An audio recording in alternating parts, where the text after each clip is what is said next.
Hi everyone, welcome back to the channel. Today we're covering something huge. China has officially warned the United States to fix its finances after its credit rating was downgraded for the first time in over a century. This isn't just economic gossip, this is a serious moment with global consequences. So let's unpack what happened, why China is speaking out, and what this means for the global economy. Let's start with the big headline. For the first time since 1917, credit rating agency Moody's has downgraded the United States credit outlook. Why, you may be asking? Because America's national debt has skyrocketed to 36.4 trillion. Moody's and others fear the US might not be able to manage, let alone repay that level of debt without serious consequences. What makes this even more important is who responded. China.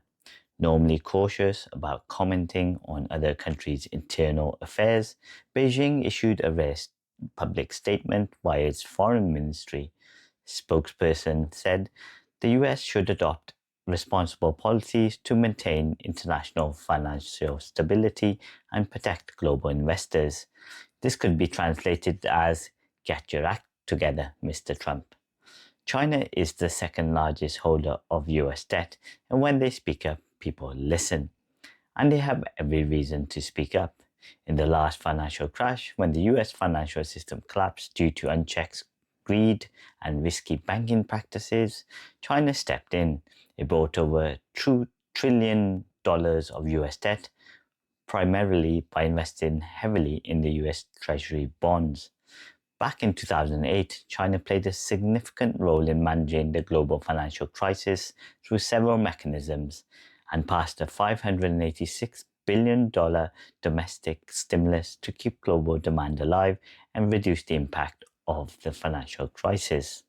Obviously, in an interconnected and interdependent world, that was the right move. It was a win-win scenario as Treasury securities, US debt was a safe and stable investment for China's foreign currency reserves. That timely fiscal management and support gave Washington the room to roll out its $700 billion troubled asset relief program, bailout, and stabilize the banking system.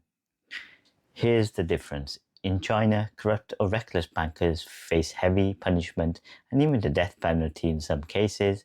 In the US, those same bankers were bailed out, walked free, and some were even rewarded. That contrast speaks volumes about accountability and why China doesn't want to foot the bill again. It's not just China ringing the alarm bells. The International Monetary Fund has also urged the US to reduce its budget deficit and rein in its debt. Geeta Gopinath, the IMF's first deputy managing director, told the Financial Times the US fiscal deficits are too large and must be brought down. She specifically warned about the ongoing uncertainty caused by Trump's Liberation Day tariff policy, saying the high tariff rates are still impacting global trade. Of course, Trump's administration fired back, blaming Biden for the downgrade and attacking Moody's own credibility. A White House statement said if Moody's had any credibility, they wouldn't have stayed silent during Biden's fiscal disaster. But the facts say otherwise. Moody's warned in 2023 that the US was at risk. Fitch downgraded the US in 2023. Standard & Poor's did it back in 2011. So no, this is not just politics, it's economics. Here's the billion, or rather the trillion-dollar question. Will China step in and rescue the US again like it did in 2008? Right now, it looks like a firm no. Beijing has made it clear the US needs to take responsibility for its own mess. The rest of the world can't keep carrying the burden of America's reckless spending and political dysfunction. Obviously, Trump and his cronies' behavior towards China has been disrespectful to say the least. After all, only a couple of months back, Vice President J.D. Vance called the Chinese peasants, which united the world against Trump and the US even more. It has to be said the Chinese leaders have been very dignified and professional in their conduct and have been diplomatic throughout this farce. So What do you think? Drop your thoughts in the comments. I'd love to hear your take. Is the US steering the world towards another financial crisis? And do you believe China or anyone will step in to help again?